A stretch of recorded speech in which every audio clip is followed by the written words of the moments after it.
Still today, I think that's a wrong thing about Romania. There's still many see the West as being more advanced, which today it's not anymore, in all honesty. So I think Romania should be less modest. You have differences in culture, different people, different way of doing things, and that's what makes me tick. That's what gives me the drive, always these new things. In fact, the more I'm out of my comfort zone, the more comfortable I feel. Convince Romanians of the added value of a certain product. Like in residential, you still have residential buildings being built with rock wool, proper insulation, or with styrofoam and the white insulation, which people don't understand. There is a difference. You actually insulate better, it's more sustainable, you will not consume that much energy. It's the same in the logistical market.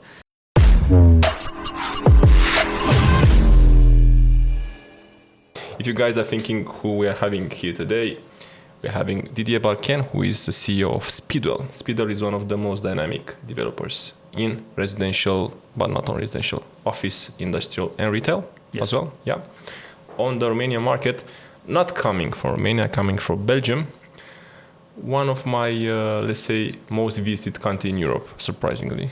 Yeah, really. And we're going to talk today about their vision, about the projects that they are looking forward in the coming years, and about challenges that Didier and all the developers actually are having in these times. We're going to speak in English today because Didier speaks Romanian, but probably is better in English, let's say, or in French. As you already know, we are coming here with data, with real data, not with emotions, but with data about the real estate market, the residential projects, and the sale of their units. And let's see Didier's vision on the topic. So Didier, welcome. Thank you, Daniel. Good to be here. Yeah, happy to have you as well. Before asking about the Speedwell story, you know, people on YouTube like to see things about the people behind. So maybe you tell me something about how you got to Speedwell, before Romania, actually. It's even nicer. Yeah. Actually, from when I was a teenager, I think around 14 years old, I always had this urge to not to be in one place and to see a bit of the world. So since then, it made me uncomfortable to be in one place. So I really wanted to fly out and spread my wings. Of course, I had to wait until I graduated. Maybe it's something new for young people nowadays, but it wasn't always that the unemployment was close to zero. So when I graduated in 1995, there was actually quite a shortage of work. So in the end, instead of immediately becoming an expat, I started working in Belgium for 5 years. Still had that urge to get out and see a bit of the world. And then the economy increased like around 2000. And I was asked to move as an expat to the United Arab Emirates. So, and that was, I was already married at that time with 2 children. And sometimes you have this kind of anticipation about how it would be. And actually, when I came there, it was 100 times better than I imagined in my best dreams. So from then, I actually never really came back to Belgium. So I really traveled as an expat, Mauritius, United Arab Emirates, Singapore, Indonesia, Saudi Arabia, many countries, Qatar. And then for private reasons, I have 3 children. I also have 2 ex-wives. I actually came back closer to home, where my children live. But that microbe, as we call it, to get out and get away from your home country was still there. And then through a client that I followed, I ended up in Eastern Europe, not only in Romania. I started off in Romania in 2006, but also did Poland and Russia. Okay. And again, it's less exotic than the other countries I was at first, but still you have differences in culture, different people, different way of doing things, and that's what makes me tick. That's what gives me the drive, always these new things. In fact, the more I'm out of my comfort zone, the more comfortable I feel. I could put it that way. That's nice. I think we can cope that. Yeah, and your children now are with you in Romania, or your visit, you're going back and forth to Belgium? I still commute on a weekly basis, yes. And they are in Brussels or somewhere in Belgium? In Ghent now, yeah. But the oldest are 22 and 24, so I can't really call them kids anymore. Wow, 22, 24. And a small one of 9 that followed with the second ex-wife. Okay, you're very prolific. So from 2006 in Romania, Yes. you're saying, directly with real estate or something else at the beginning? I started as an independent project manager for another developer. Started to understand the business. I used to be I'm a civil engineer by education. So I used to be purely in construction, basically general contracting. So, and then I learned the tricks of the trade, working for another developer, how development process worked, where you have the full scope from buying the land to mainly the commercial side and attracting funding, which was something new for me. And after doing that for 9 years, together with my business partner Jan de Meijer, we said we can probably do this better for ourselves. So we did. And so in 2014 we set up Speedwell. It was actually 2015 when we really became operational. And from then on it went well. I think we can't complain, and we did more than we set off to do so far. And we're still ambitious towards the future, so we still have ambitions to double the portfolio we have today. Both Jan and me are Belgian. We actually never met in Belgium, although we lived probably 10 kilometers from each other. We met in 2006 in Bucharest. But we're very complementary, and all the rest of our people, close to 70 people, are all Romanian, so we're actually a Romanian company. The fact that we have the Belgian nationality is the only advantage it has, is that we can easily access financial resources, because there are quite an abundance of them in a very small geographic territory in Flanders, with the habit of investing in real estate. I think it was also a benefit for you being an expat in Romania, because as far as I remember, back in 2006, being an expat in Romania, you had a good positioning in business.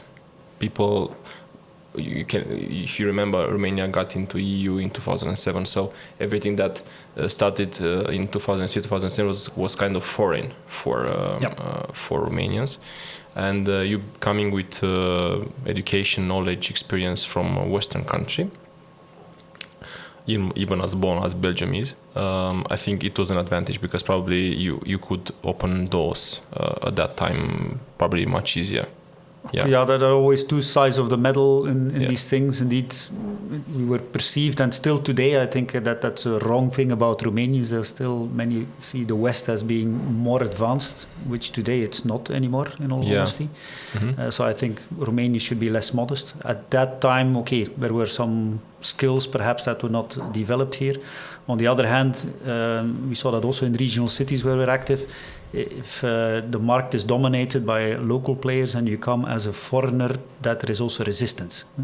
So again, it works both ways. But we stick to our philosophy that we do what we set out to do. We do everything according to the book, according to the rules. And after a while, the resistance, let's say, fades, because they see that we walk the talk, as we say we are, who we say we are. So. That's good. I saw that in my colleagues as well, that you say very often that you are atypical developer. I have an intuition about what you're trying to say about atypical or atypical developer, but maybe you can tell us what are the reasons for saying that more specifically. Well, I think there are different reasons as far as I'm concerned. First of all, Jan is an architect, I'm an engineer. Like I said, real estate in the end is a financial product. If you look at most real estate developers, there are ex-bankers who run it, and they purely see it as a financial product. Now, let's be clear, we're also here to make profit and to generate returns for our investors. But our starting point is different. If we decide to buy a plot of land, even if the numbers are magnificent, if we stand on a plot and we don't have the gut feeling we're looking for, we will not buy it. So we start from that emotional side. Jan is an architect, so he always makes a concept before we buy the land. We actually go in much detail and really volumes, creating how, like we like to do the mixed-use developments, how it would look, how it would feel. Based on that, we establish the build volume, and then we make our business plan, where others would say, okay, this is the maximum permittable, we run the numbers, it works. No, we start from the opposite side. We see what do we need to do here to get quality, and then we convert it to the numbers. Does it still match? Then we do it. So it's a different approach.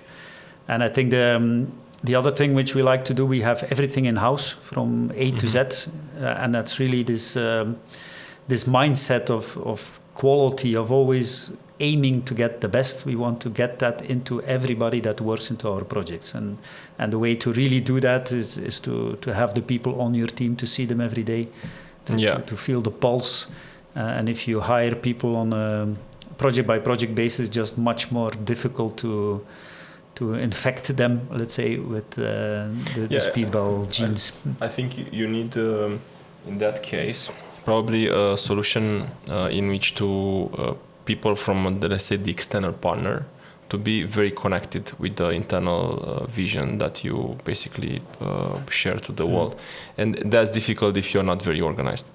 I understand why I'm doing this adagio, because the way we work with developers is from the external partner perspective, and I can tell you that it works if you put the right people, and the right people stay with that developer for years. Yep. Yeah, we are used to work with dedicated teams from our company with every developer in part that we work with, and they've been working with some of them for 3 or 4 years already, so it's like being the same team in the end. But I have to admit that if you are not very disciplined at the beginning, there's a risk in not sharing the philosophy of the basically of the developer behind. I took my phone because I did a print screen today from something that Jan said, and I wanted to share to the world. I loved it, really. It was really good, well said. Let me just check if I have it here. Yeah. He says, I approach the projects as an architect and an urbanist, and not as an economical asset. And I think this is very important. I mean, you guys form a very interesting team. I think you're very complementary. Well, I think this is our strength. We both have the same drive, and in the end we're quite equal, but in a day-to-day approach of doing business, Jan is the creative spirit, hence also these nice quotes he comes up with. Exactly, I'm the organizing mind, and in the end, it's always nice to be two, actually, to have a sparring partner. And so far, we've always reached the same conclusion together. But it's so far a perfect marriage. Yeah. Congrats. Now, you can have a great vision, you can have a great team, but in real estate specifically, there are major challenges in terms of urbanism, in terms of probably logistical issues and stuff. I think one of the things that people be interested in watching our podcast is what were the challenges that you had so far since you started as a developer in Romania. And that I already have the intuition about the first one, but I will leave you say that. Maybe just to surprise you, I'll start with another one before I get to your first one, which I'm sure I'm aware of. I think what we also struggled with, it's a bit a cultural difference, is the good news show. What we still experience today is that Romanians are tempted to only share the good things and not the bad things. Okay. So you only get to hear if things are well, and it's too late when you find out when things are not going well. I think that's also the strength that we have by Jan and me being here on a weekly basis, and we've been here for quite some time, so 18 years, that we can see if things are somewhere getting blocked. Because if you only come every few weeks and you listen to your Romanian colleagues, the information you get is not the full picture. It's only the positive news. And if you can't anticipate, I think anticipation is the biggest advantage, and the reason why we're also able in general to move faster than other parties. It gets gone if you don't have the full picture. So you're saying that people don't tell you the whole truth? Yes, if it's a negative news, they prefer to keep it out. But why is that? It's something that I really felt in Romanians. I don't know if it has a historical reason or... So I'm trying to go backwards to see if I have the same problem. I have to check, but it's very interesting. Probably it is connected to probably the background, the communism and stuff. I believe there can be a connection there, but also the fact that you're coming from a different culture can be a barrier. Maybe they expect not to disappoint you or something. I think that has a lot to do with it, yes. Yeah. There is the desire, let's say, to be liked or get the pat on the shoulder, and if it's a negative thing, it's considered as them doing something bad, while it's not the case. It's about knowing about the problem so you can solve it. Exactly. So that's the whole thing. So that's something we're still attentive to today even, which we noticed in the beginning we didn't consider it, so we always thought, okay, things are going well, and they weren't. So that's something we learned by being here on a daily basis. And how do you find out that there's another side of a coin in what your colleagues say to you? How do you find out? We obviously we know very well what we're doing and how the procedures are, and it's a matter of keep on asking the same questions until you finally the right answer comes out. Okay, it's good to know. And the one you were referring to was obviously permitting and authorities. That's really something which we're missing, is that dialogue with authorities, which I can understand to a certain extent. It is basically true that there are some things, some excesses that happened or eventually still happen that shouldn't be happening. And the biggest challenge we had was to convince authorities that what we present, we always like to go personally to technical commissions and to the mayor to present our projects, that they usually don't believe that we will build what we're presenting. So that's our biggest challenge, to say, look at what we've done. The first master plan we presented at the beginning of a POZ procedure, that's exactly what you can see and touch today. While they're so used to somebody coming and there is a sports club and it will be 4 levels, and it ends up being all concrete with 6 levels or 7 levels. So that mentality is still there. So they're very defensive, and so there is no open communication possible. On the other hand, and that's the advantage of, let's say, being from Belgium or having worked in many countries, everybody always thinks that the grass is greener on the other side. It's not. If we usually do large-scale projects, if you look at the similar scale, for instance, in Belgium, it would take you probably 8 years to get a permit. We get the permit, in 2 to 3 years. So at the end, it's not that bad. Of course, what is happening today in Bucharest is unprecedented. Like the crisis, it's just a perfect storm that they both happen at the same time. Exactly. So that's a different story where I don't know if I need to go into too much detail. And let's say the only fortunate side is that everybody's in the same boat, but both for the citizens of Bucharest and for the developers, it's not a good thing. But really how the people, let's say, in Belgium, the people in, let's say, official institutions and chairs, how do they handle the permitting thing, the communication with the investors, developers? And I'm sure probably also in Belgium there are some people that aren't doing the things that as they say. But how are they handling? Maybe it's an example for our mayors in not only Bucharest. Yeah. But exactly, I think it's always important not to generalize. Yeah. We're active in România Vâlcea and Cluj and Timișoara. We're actually discussing the acquisition of a plot in Brașov as well. So I think different city halls do it differently and do it better at certain moments in time. I think the main advantage we have in Belgium, digitalization, it's really very advanced. Where here, as a developer, you have to collect all the avis, all the approvals, and then bring them all together to ask for your building permit. Actually, in Belgium, it's exactly the other way around. So the amount of information you need to get a permit is much, much, much less, and it's kind of a one-stop shop. You go to the city hall, and the city hall sends out all the requests to the utility companies, to the railroads, to environment. So you don't have to go by yourself to every institution? No. So you have one point of contact. Also very important, in the beginning of a procedure, you can actually go there to a desk and say, look, this is what I had in mind before you buy the land. Do you think this is feasible here? And you get more or less a clear answer of what is possible. Well, here again, this dialogue is usually non-existent, or everybody opens his umbrella.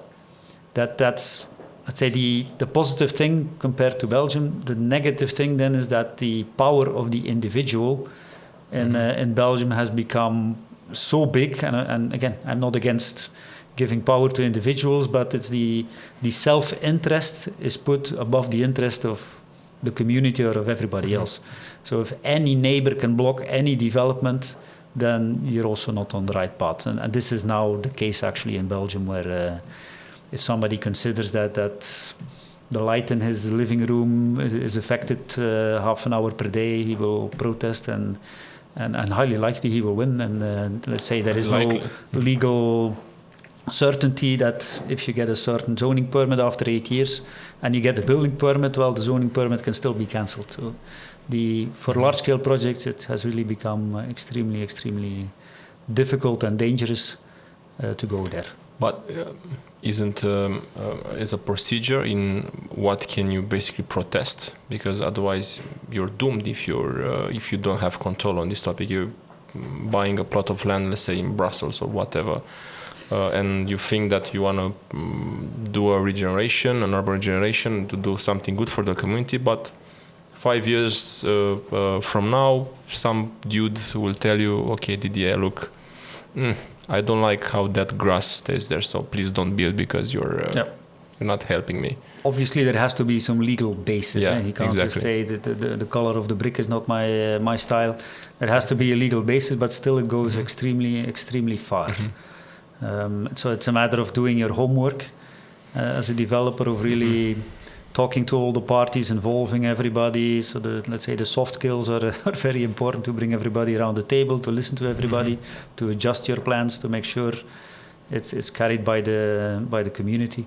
The advantage is, let's say from a financial point of view, to look back as a developer, in Romania usually you have to buy your plot fully with cash.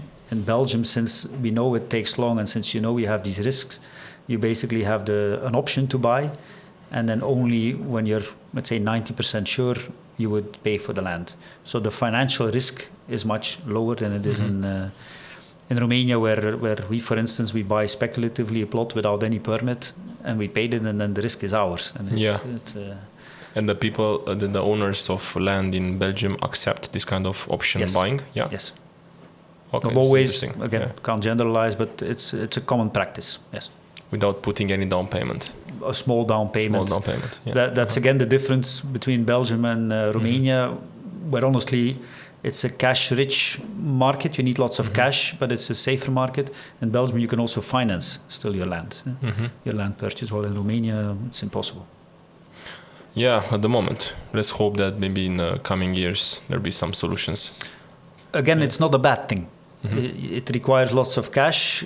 It weighs on your return, but it's safer. Like if you have a crisis like now and you need to sweat it out for a couple of years, if you don't have a bank knocking on your door, it's a much more comfortable position.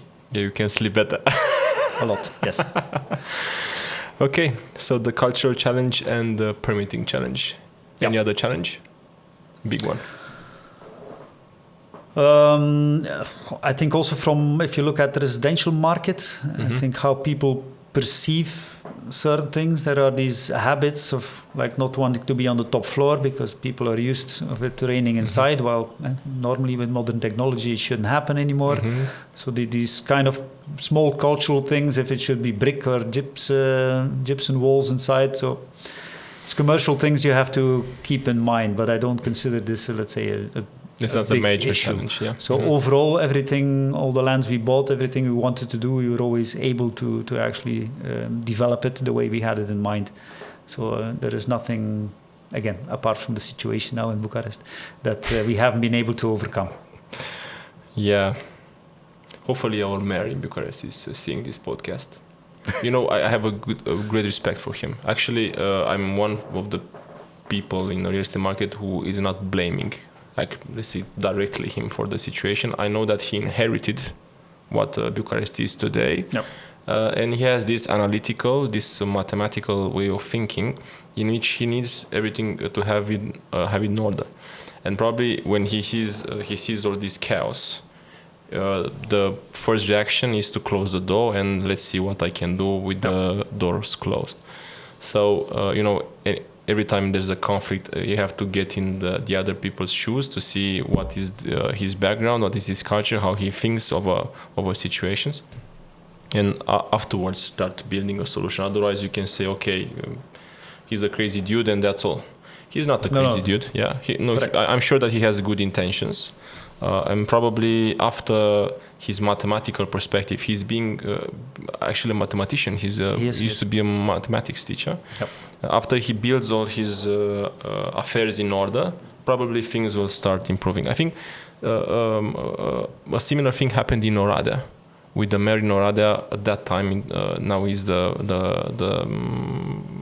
Consiliul Județean, I don't know how we call it in English, district council president, but back those times it was his first mandate as a mayor in Oradea. In the first few years, I have people from Oradea who told me that everybody hated him.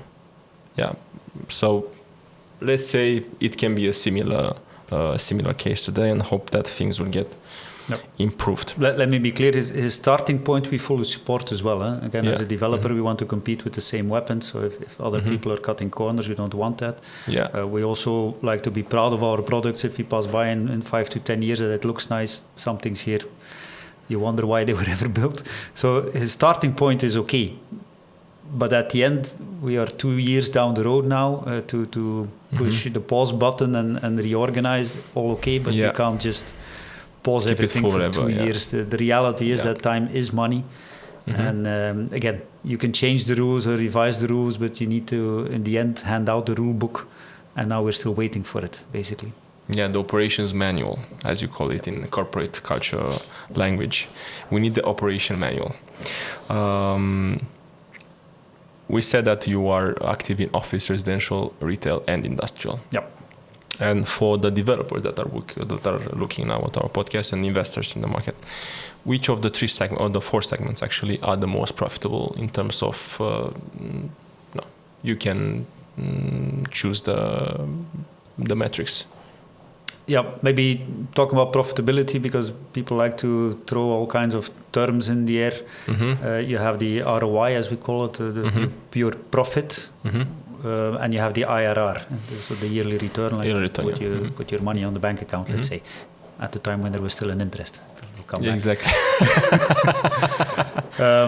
So the Romanian market requires lots of cash in the beginning to buy that land, which weighs on that IRR. On the other hand, you can get nicer returns on investments, which makes it again a more healthy market. And talking about the different asset classes, we did see an evolution. When I started in Romania, like everybody was at that time doing offices and retail. This was the booming industry and was much more profitable than residential. We've seen the gap closing, certainly in the last 3-4 years, where now today residential is more profitable. You see that always reflected in the land cost. Our proportion of the land cost versus the entire project used to be higher for an office building. You would pay like 350, 400 euro per square meter of built surface for an office building and 200 even at the beginning for residential. Now we see it's different. It's the same, or it's even a little bit higher for residential. And there is also the risk basis. And for an office building, if you have an exit strategy, and I have to add that, if you want to sell it, you're depending on the yield, as it's called, which is governed by the market. So now we're again in a period of increasing interest. Usually yields go up. So just for somebody who's not aware of retail, so if yields go up of real estate, if yields go up, the price basically goes down of your building. So you're strongly dependent on the market when to exit at the price you want to exit for a commercial product, be it offices or retail. For residential, if worse comes to worse, maybe you need to lower your prices, but you can always sell your units. So it's a safer product to be in. So now these two are basically connecting. So you have a safer product which actually yields higher returns. So that's why obviously many are moving into the residential sector. Yeah. I still believe in offices and retail, and so it's with the current crisis. We'll have to see how long it takes. We'll have a few years where it's a bit difficult, but there is a place for all classes. Actually, from a profitability point of view, just to be clear, for offices today, there is no profitability anymore. And just to compare our office building that we just finished, Miro, yeah. If we would do it today, we wouldn't build it. The construction costs in 2 years' time have risen with 50%. We're doing the tender again for another building, 50% in 2 years. So if you need to recover that, and the yields are going up and the rents are staying the same. So your cost factor has gone up and your income factor has actually gone down. Yeah. So in balance, it's in best case break even. So now if you build Miro again and you sell it afterwards, you would be in a loss if you start building it now? If we would build it now and we want to sell it now or when it's finished, yes, we wouldn't be doing it. Like I said, it would be a loss. If you again hold and you can allow yourself to wait for 5 or 10 years and the market goes up and the yields go down, you have indexation of your rents and you have lots of factors playing, then again you might succeed to make it profitable. But again, your starting position would be much worse. So for today, for the tenants will have to understand that if you want a quality building at the current construction cost, that the higher rents will have to be paid. Otherwise, it's simply not possible anymore to make it work. That's a very good piece of information. What about the industrial side? Well, we're active in a niche. We call it the SME units. It's a model also which in Belgium is quite popular, but there it's a sales market. So small enterprises buy their unit of 400, 500 square meter. So here we made it a rental product because the financial solvability of these small companies is often not high enough to buy it. This is another venture. So both our office buildings and our residential, we're there to sell. This product, we really want to build up a portfolio. So the ambition is to cover the whole of Romania with about 15, and actually then look even across borders to cover South and Eastern Europe with these kind of units. So there, let's say the return on investment on one unit is not so important. It's about building up scale and creating a healthy NOI, healthy revenue in rental returns. We are still in the very early stages. First one is now completed. We are in the process of buying our second plot in Bucharest to cover, let's say, all Bucharest with 4. That's the ambition before we move to regional cities. And companies that are renting this kind of modular, let's say, small spaces for industrial, for how many years do they accept a contract with you? We are much more flexible again since we're holding. So we start from 2 years. That's the minimum. Okay. Although we see in reality that most companies that come still go for 5 years. They, a bit to our surprise, but also the small companies want certainty and they enter in for the long term. I asked that because I thought it's a risky business, but actually if they stay for 5 years, I think it's okay. Yeah. But you have many tenants. So if one falls out, maybe it affects 10% of your income. If you have a large office building with a single tenant and the single tenant walks away, it's finished. So yeah, exactly. So it's more labor intensive to say for management, to manage all these tenants. But in the end, it's a bit of risk spreading because you have many small ones. So you lose one. Yeah, sounds like a good business. Actually, I believe very much that unfortunately for Ukraine, the war in Ukraine helps Romania in terms of becoming a logistic hub. It does for sure. Yeah. So probably it's a good business to be starting to be, at least at this moment. Yep. Yeah. The main thing, just coming back to the question you asked about Romanian and difficulties, it's often to convince Romanians of the added value of a certain product. Like in residential, you still have residential buildings being built with rock wool, proper insulation, or with styrofoam and the white insulation, which people don't understand. There is a difference. You actually insulate better. It's more sustainable. You will not consume that much energy. It's the same in the logistical market. Some smaller business owners, they just look for the cheapest location without a fire permit. Maybe we calculated this once. Let's say an old storage space built 20 years ago, and ours, it's actually €1.5 per square meter per month difference in consumption of energy. Just because it's better built, better insulated. 1.5. And people, and here we're talking about a lot because these rents are quite low. Exactly. Yeah. So it's like 5 30 years. to 25% of your rent difference. And people don't see that yet. They don't understand that yet. It's like, so they focus just on that rent and they say, well, I can rent there at €2. You're asking me 5. Yeah. Why would I do that? So, because 1.5 is already the cost of energy, and the rest of 1.5 is the cost of your employees living because they don't stay in a proper space, probably. Yeah, and again, it has all necessary permits. We have sprinkler buildings, so if something goes wrong. Yeah, exactly. But we're aiming indeed for a bit more upper level market. But people need to be educated a bit. By the way, we'll have an open door day on the 20th of September to show our product to whomever wants to visit. Send me the invitation. We'll come. And what about the residential? Because there are many people saying that developers make like double or triple the money that they are investing, and this is obviously not true. But maybe if they see it coming from Didier, maybe they will they will listen. Maybe you tell us what are the return on investment or return on equity or profit, whatever metric you want. Yeah, that's very true. I sometimes read things in the newspaper as well. I say, okay, it's like we're making 100% profit. Somebody has to teach me then, because we're not doing it. Definitely, we're losing something. Let's say a standard profit margin on a good residential project is around 30%. Yeah. And again, we're living in very volatile times now. Like I mentioned, if your construction costs increases with 50%, you can already forget about it. So we have a healthier buffer, let's say, than, for instance, also in Western Europe, where they would do a similar product with a 15% margin. So nothing much should happen then before that's gone. So it's let's say a healthy margin that any business should have in order to be able to deal with changes in the factors that determine the business plan, be it on the cost side, be it on the income side, because certainly now the actual cost has risen a lot. We don't have any other option to increase the pricing, which is, as you know, still one of the lowest in Europe in Romania. So, but people have to understand that. So it is a quick increase in a short period of time with increasing interest on mortgage loans. So it's a bit of a challenge nowadays. So and again, I see it as an opportunity. The current energy crisis that we're seeing, that people will also finally understand the value of a well-built building with a centralized heating, which is much more efficient, that it's worth investing therein, because the rest they will just throw it away, paying gas bills on bad windows, bad insulation.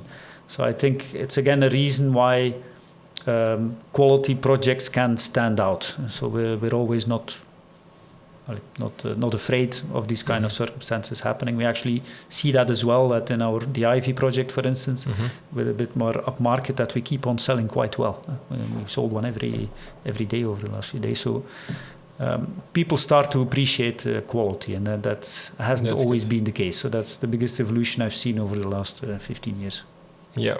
So you heard 30% is the real profit. Actually, this is how we calculate as well. We don't send any plot of land if it doesn't have at least 25% return on costs. Actually, most of them are between 25 and 30%. After you do some optimization and if you work with financing, then of course you can go higher, but not that high as people think of. And actually, there are many plots of land that are below 20 at this moment in Romania, even if you could say that there are many opportunities that can arise in these times, geopolitical turmoil. Still, most of the landowners ask the same prices as they used to be before. They can make our business plans much better than we can, that's for sure.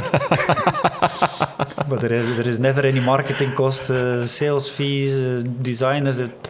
Many things are actually, I think they're even more profitable.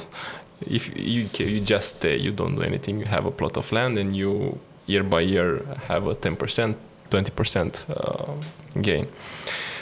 You said something about centralized heating. You know, I'm a big fan of heat pumps. I also installed one of these things back in my new home.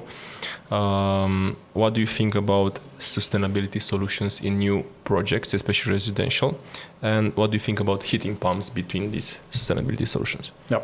So just to be clear, I remember when in 2006 when I started in Romania, I was, I think, the first to introduce BREEAM in the project at that time. You're that guy. So we're actually, it has been there from the beginning. I have to admit, in the beginning it was a little bit of greenwashing, and the actual implementation of technology was much less. It has grown over the time, and again, the current crisis leads to an opportunity again where tenants and buyers will appreciate that you do the extra investment in photovoltaics or in heat pumps. But again, going back to basis, everybody is attracted by, let's say, if I may call it, active sources like photovoltaic cells, but it starts with building the right shell. Having a good building, being properly insulated, having good windows, looking at the details, because the heat losses are usually in the connection points. So I think people really have to pay attention that they start off with the right product, because you need to manage your consumption, and then the next step is to whatever you still need as consumption to do it in the most efficient and sustainable way. So we're actually implementing photovoltaic cells. We're also looking at even refitting buildings, which we already did in the past by third-party financing to also put photovoltaic cells. We've been selected, coming back to your heat pumps, for geothermic energy by a trial phase for the Ministry of Environment for the Ivy. Wow. And our new project Griro, we're actually aiming to make it fully self-sustainable, all with heat pumps. That's our ambition. Ones. Yes. How deep you have to go in the ground? The studies are ongoing, but I think we're looking at 70 meters. 70? 70, yes. Only 70? Yep. I thought of 1,000 something. So it's not the core of the Earth. So Bucharest has geothermic, basically shell underground, like 70 meters only. The studies have to be made. Don't ask me for any detail, but anyhow, you don't need special cells. It's a matter of permeability also of your soil, how easily you can extract heat from the soil and bring it back. So it's not geothermal energy, it's just the soil that has, let's say, 5, 7, 10 degrees Celsius. And also the groundwater. So you're actually taking out the water, extracting the hot or cool air. You can also cool with it. And then putting it back into the soil. Yeah. So we are talking about the normal balance. Soil to water heat pumps. Yeah. Okay. Yep. Actually, even if it's cold outside, the air has a thermal factor, even if it's minus 10. This is something that people don't understand about how the heat pumps work. They believe that they put an electrical heating system, which is basically a heat pump. It's going to cost them a lot. Actually, not, because they are taking the thermal factor from the air, compressing it, and basically exchanging it with water in the floor heating. It's a bit of a reverse refrigerator. Eh? Exactly, it's a reverse refrigerator or reverse air conditioning. Yeah, it's the same. Yeah, so good job for the Ivy. And for the next project, I heard about Griro. Yeah, it was one of the questions I wanted to ask. Also, we bought a plot of land outside of Bucharest, like so many will do.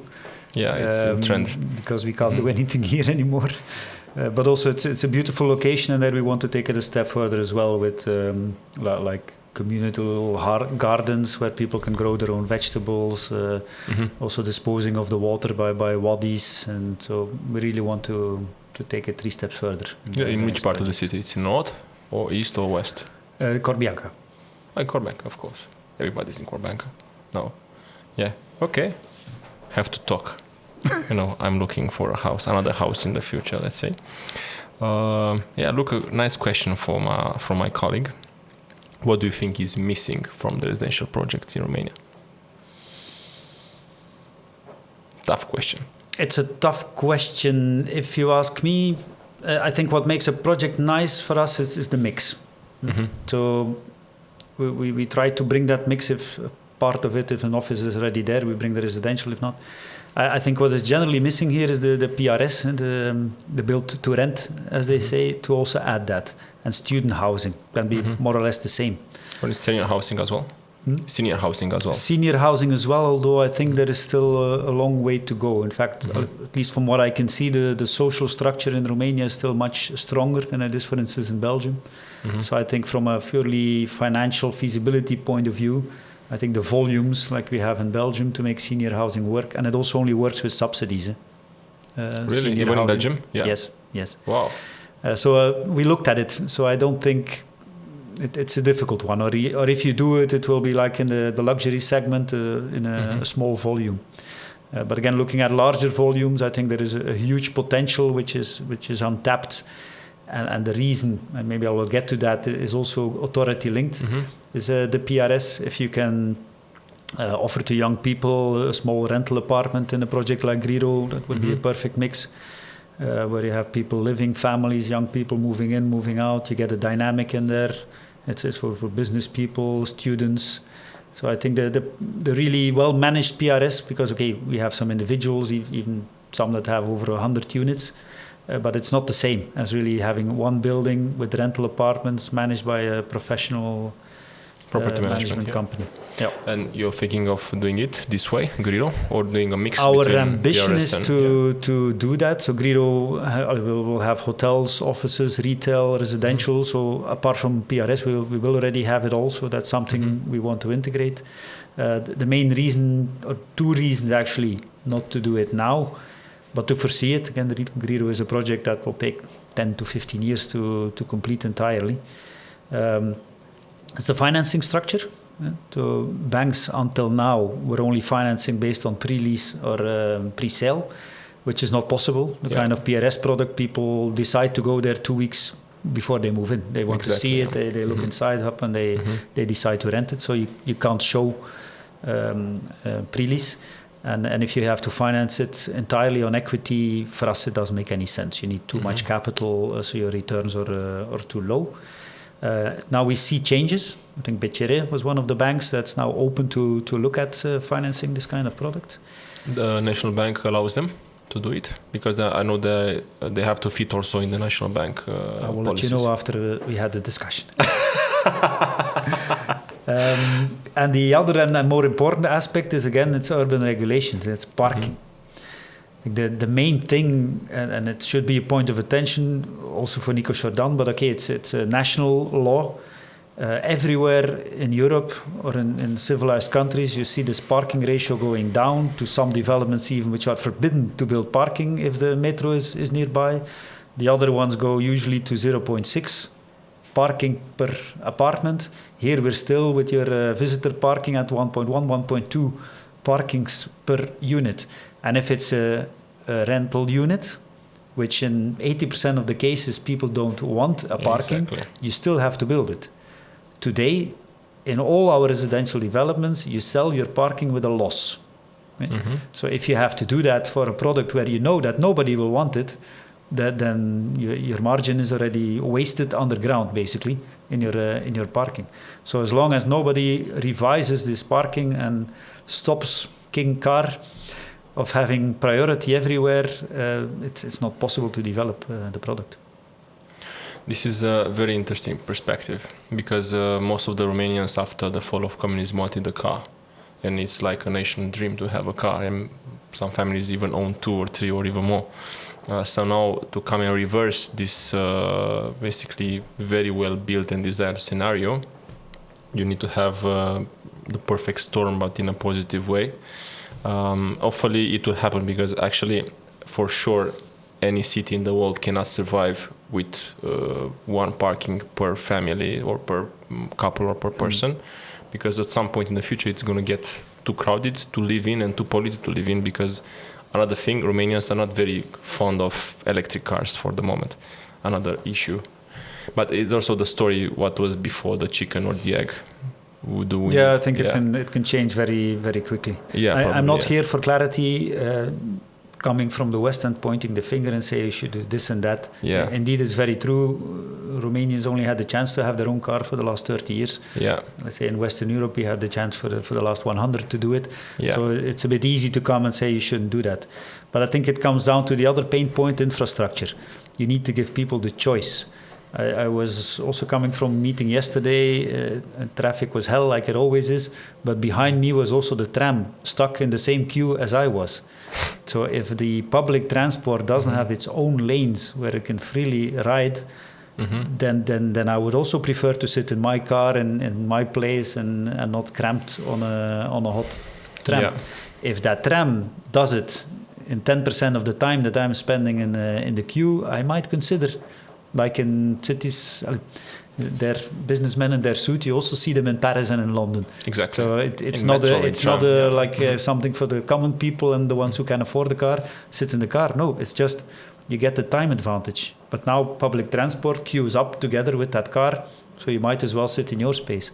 So it's about creating alternatives, and that comes again down into public investments in infrastructure. I have a story that I remember when I was in London last time.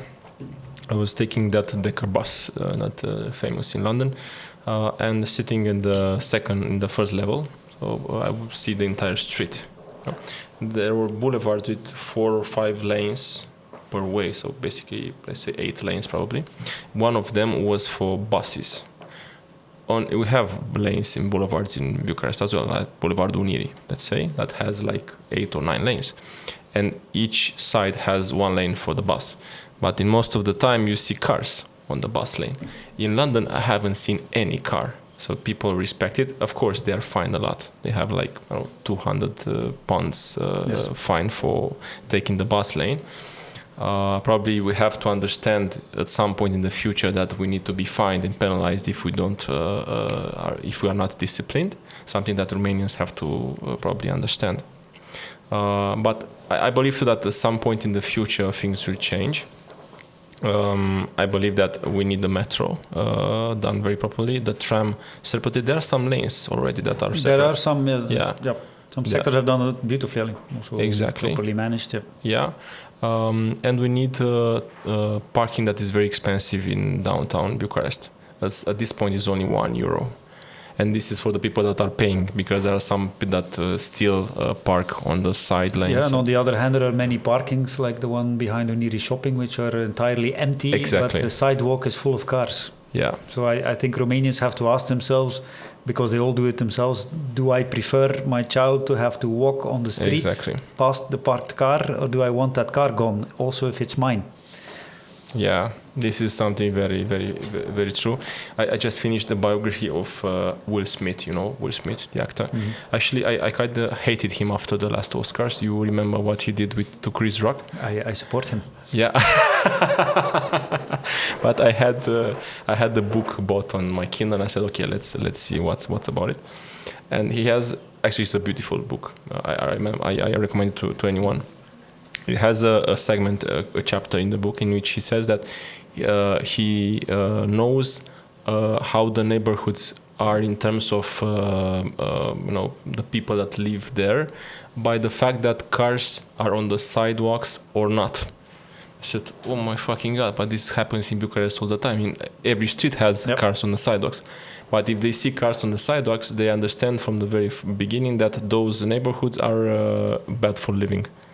You see, that's a vision to... Yeah, I'm afraid it's a bit of... Yeah. It starts with self-respect. Yeah. Very nice discussion, by the way, Didier. Thanks a lot. I think, even if we didn't follow the structure that my colleague proposed, I think we went very well to the subjects. Let's look a bit to the future of real estate market. Yeah. And let's see, how do you see the evolution of the market? We have this YouTube channel and many other platforms in which we come with content all the time, and at least half of the comments in the post that we do are about you are going to hell, the real estate market is going down, everybody's gonna die, and all these apocalyptic predictions. Of course, it's very hard to tell the people that the real estate market works in cycles, and now we are not at the end of the cycle. That is usually a recession. It's basically a temporary correction at most, maximum. But let us see your perspective on the topic. What about the market in the coming years? Well, maybe just to extend first a little bit above the coming years, when Jan and I decided to start Speedwell, we were actually active in Poland, Russia, and Romania. Mm-hmm. So we had to decide where to start, and without a blink of the eye, we decided for Romania. And the reasons why have not changed, also not in this current crisis. So it's a big country, I have a young population. The negative side is that still people are leaving, but on the other hand, the cities have a growing population. So people either move to another country or they move from the countryside to the city. So that's a given. Let's say the future is for the cities. So the cities are growing. Also in Romania, you have highly qualified people, highly motivated people, very good language skills, very high spending power. And this is also this misconception from both sides. So we can compare very well myself, what I was paid, let's say, as an engineer in Belgium compared to an engineer here. Net, they have more in Romania than in Belgium. We're being taxed 55% if we're in a higher level. But people don't understand that. So we actually had a study made very recently that the spending power in Bucharest was, I think, about 15% lower than in Brussels. It was a couple of percent higher than in Warsaw. Wow, Bucharest. That's interesting. So that this is really, and we see that also in the residential market. About 70% of our buyers don't need a mortgage loan. In Belgium, that's 99% need a mortgage loan. So that there is the fundamentals are still there. So even if purchasing power in the short term will go down a bit, it's still a very, very healthy market. So the reasons why we came here, let's say for the next 10, 15 years, 20 years, we feel quite safe, and so we're not going anywhere. What the near future will bring is another question. I think everybody would like to have that glass ball to see what will happen. I think different things, the inflation and the rise in costs is the first thing, which largely influences our business. I do believe that we've kind of reached the top. Will it go back to where we were? No. Will there be a small correction? I do think so, because there was a bit of speculation as well. It's not because your material goes up with 60% that your entire construction cost goes up with 60%. So I think some contractors used that to, and also the scarcity, let's say, of materials to push up the price a little bit higher than it should really be, still to have a proper margin. So I do believe there will be a bit of a correction even in the next 6 months or something, with a 10 to 15% lower construction cost. The biggest impact will be indeed now the energy cost. It's more controlled, for instance, in Romania than in Belgium. In Belgium, for instance, gas prices, it's multiplied by 12 over 1 year.